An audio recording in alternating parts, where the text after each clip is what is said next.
Bien, nuestro próximo tema es salud mental, la importancia de cuidarnos, de algo que a veces cuando nos llega a las personas uno cree que estamos ya en una situación terminal, o sea, no hablamos de salud mental a veces como prevención y me parece que por eso es interesante tener acá a Ángel Carciulo, que es director y cofundador del Centro Integral de Salud Mental Argentino, CISMA.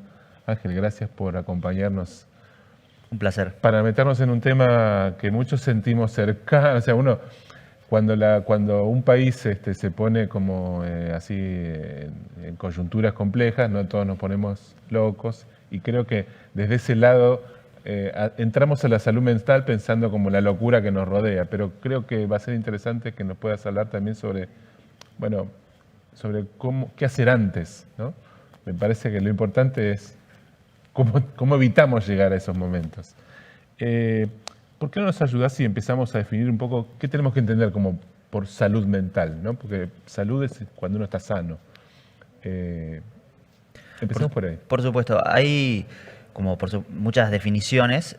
Para los fines didácticos se me ocurre que la palabra que mejor define todo esto puede ser equilibrio. Equilibrio. Es lograr un equilibrio entre distintas tensiones a las cuales estamos todo el tiempo sometidos, tensiones emocionales, psicológicas, económicas, que son un montón de variables a nuestro alrededor que impactan en nuestra mente, en nuestro cerebro, y nosotros, si tenemos esa salud, logramos tener como ese equilibrio entre distintas demandas.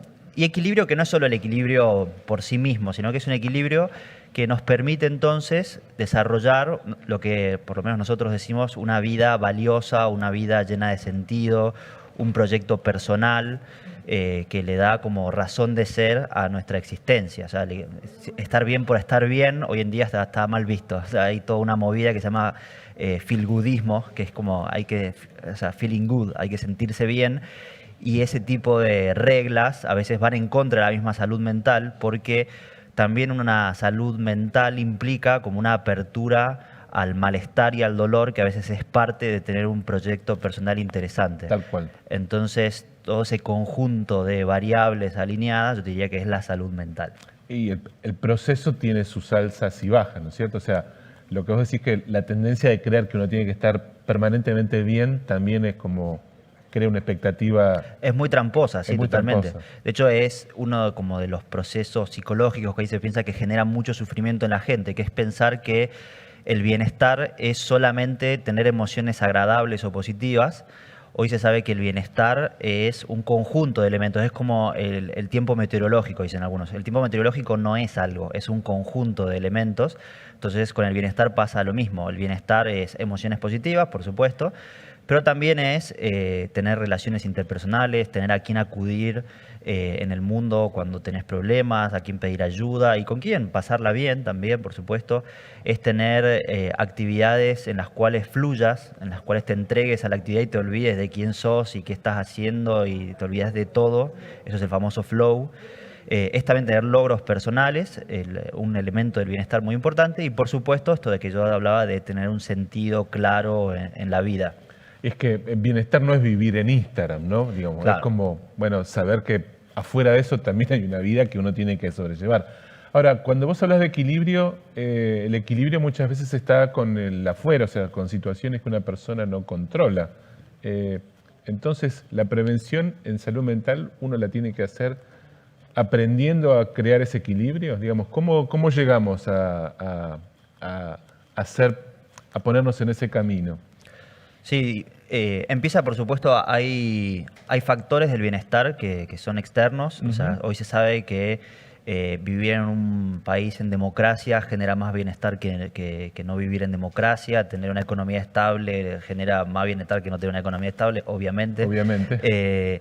Y dentro de lo que uno puede manejar, bueno, ese equilibrio comienza por hacer como este examen personal de, a ver, hay gente que no tiene momentos agradables en su día a día, trabaja, se sienten como que entran en un tubo a la mañana y salen a la noche y salen muertos, no saben bien por qué, y es porque no se tomaron la molestia como de programar esas actividades agradables.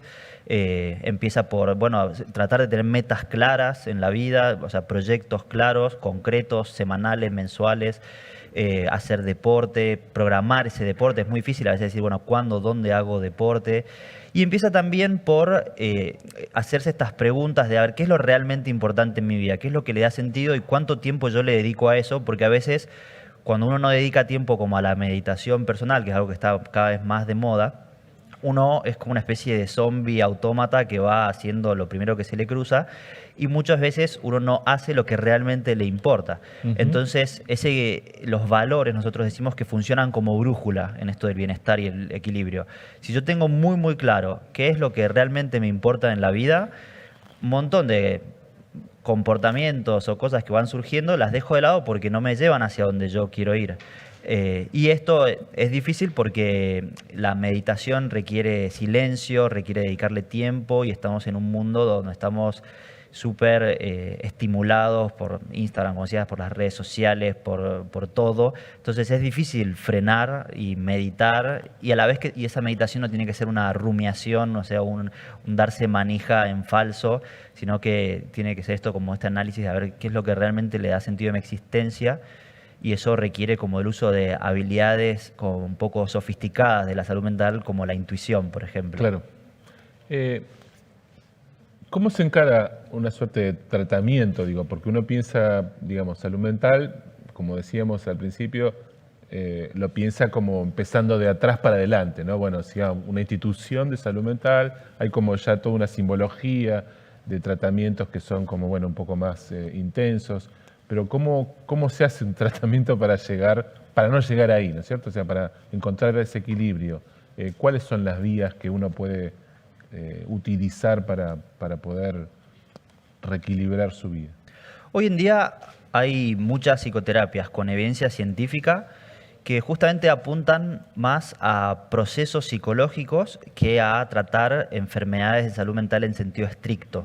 O sea, que desarrollan herramientas para manejar las emociones, para manejar la mente, para meditar, para aclarar valores, más que tratamiento de la depresión, ¿no? Por ejemplo. Que por supuesto tratan la depresión, pero te dan herramientas que son como de amplio espectro, que les sirven a todos en cualquier situación. Entonces muchas veces las terapias y los terapeutas hoy en día trabajan con esos procesos psicológicos y trabajan con esas herramientas independientemente del diagnóstico. Y eso es también lo que se viene en salud mental en el mundo.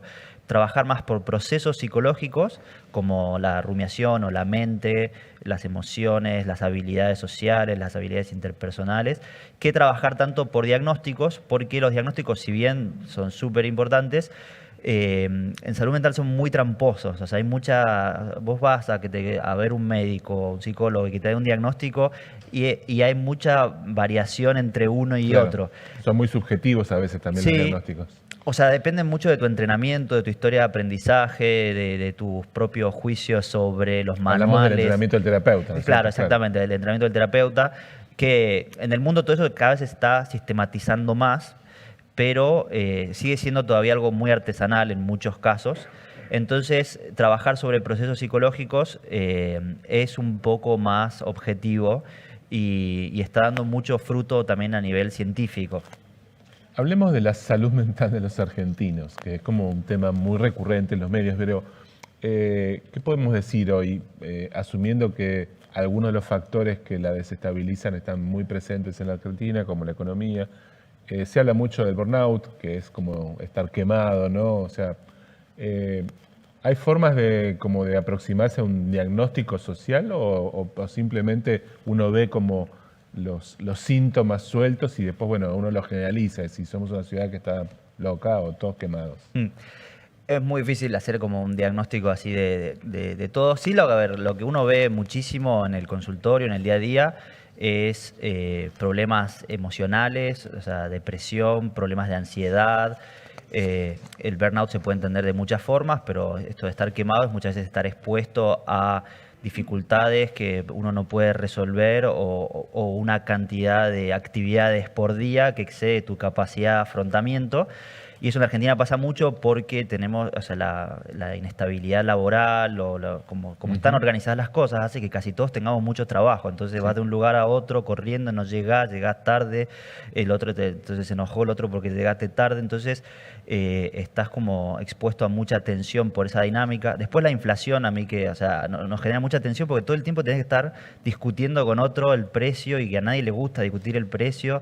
Eso en otro lugar del mundo es rarísimo, pero genera mucho estrés porque lo que antes me cobrabas tanto, Sí, ahora es un poco más y a vos no te actualizaron, a mí sí. Entonces, bueno, entonces seguro que hay muchos trastornos de ansiedad, digamos, secundarios a toda esta dinámica que se da en el país. Después también en el país hay como mucha presión por la estética. O sea, por tener un determinado cuerpo, una determinada figura, esa presión, por supuesto, es fuertísima en las mujeres, aunque también cada vez más en los hombres. Entonces hay mucha gente como aprisionada en reglas sobre lo que comer y lo que no comer, sobre cómo vestirse o no vestirse.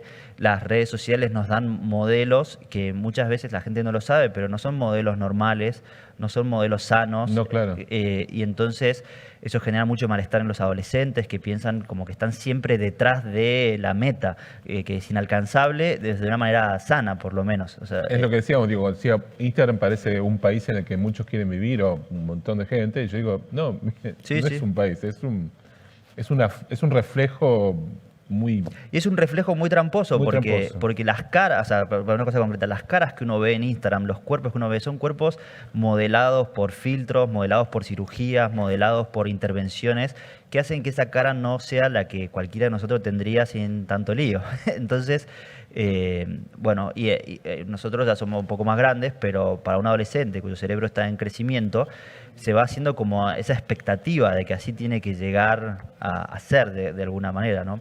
Usaste la palabra rumiación Sí. antes y te iba a interrumpir, pero ¿a qué definimos como rumiación? Si querés, para decirlo fácil, es darse manija. Ok. Como nosotros Me gusta la traducción. Claro, la traducción es darse manija, viene de las vacas, que son rumiantes, que Sí, le dan sí. muchas vueltas a la comida. Entonces nosotros le damos muchas vueltas a los pensamientos. Y se ha visto que ese proceso psicológico, que es básicamente pensar mucho, genera mucho malestar. Entonces, a veces... Pensar mucho las cosas. Exactamente. Darle vuelta. Exactamente. Ese es uno de los procesos psicológicos de los que hablamos, de los que hay que generan malestar y sufrimiento y uno tiene que aprender a manejar. Ahora, así como mencionaste la inflación, digo, en el mundo cuando las economías que hoy están lamentablemente entrando a padecer la inflación, aunque en otros niveles siempre llaman a un argentino para que le explique, en salud mental, ¿cómo estamos? Porque digo, si fuera por eso, uno también pensaría que tenemos como somos referencia. Es un lugar en donde podemos decir que le damos mucha importancia, poca, así como con el decano de la Facultad de Medicina hablamos de que bueno, uno cree que en la Argentina hay muchos médicos, también creemos que hay muchos psicólogos, terapeutas.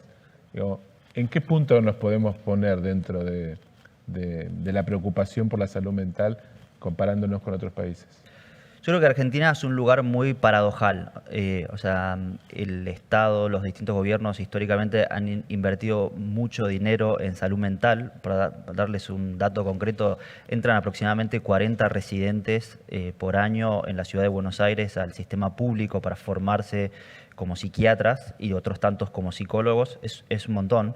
O sea, y todos los años se egresan 40, bueno, más o menos, ¿no? Por supuesto, del Solo en la sistema. Ciudad de Buenos Aires. Solo en la Ciudad de Buenos Aires y solo a nivel, o sea, estatal, ¿no? Entonces también hay instituciones privadas que forman a sus residentes. Sabemos que en Argentina hay muchísimos psicólogos per cápita. Y eso es cierto, esos números están y el argentino yo creo que es un personaje particularmente empático y en nuestra cultura está bien visto consultar por salud mental. Esto en otros lugares del mundo no es así. Entonces eso lo veo como algo muy positivo. Yo de hecho, o sea, me fui residente del Hospital Borda y agradezco la formación que adquirí ahí. Y al mismo tiempo, en Argentina, las terapias que se entrenan principalmente en estos centros y las que se enseñan en las facultades tienen 70 años de atraso. Claro. Hoy en día hay muchísimas psicoterapias que están dentro del paradigma científico y esas psicoterapias no llegan al común de la gente. O sea, uno tiene que ir a un lugar privado para conseguir profesionales entrenados. Entonces, en Argentina todavía hay una cultura como que no acepta el paradigma científico dentro de la salud mental, generando como que un desperdicio de recursos muy fuerte, porque o sea, se invierten esos recursos, pero después esos recursos pasan por el sistema y tienen que reentrenarse cuando salen del sistema y Claro. quieren trabajar a otro nivel. Claro. Bueno, es una pena. Bueno, estuvo el futuro decano de la Facultad de Medicina, porque digo, también los temas de salud mental entran por otra puerta de la UBA, que es la Facultad de Psicología. Y él es psiquiatra además. Claro, exacto. Sí. Digo, pero sería interesante generar ahí un vínculo para poder actualizar, que es algo de lo que hablamos y creo que es una preocupación post pandemia, digamos, de cómo tenemos todos tratar de ponernos un poco al día a ver si conseguimos alguna forma de encontrar más fácil nuestro equilibrio mental, personal, como sociedad. Tenemos mucha Es tarea. un buen desafío. Ángel, mil gracias por habernos acompañado Un placer, hoy, Hernán. poder aportar, bueno, algo que creo que es crítico, es la palabra con la que empezamos, equilibrio, a ver cómo llegamos ahí.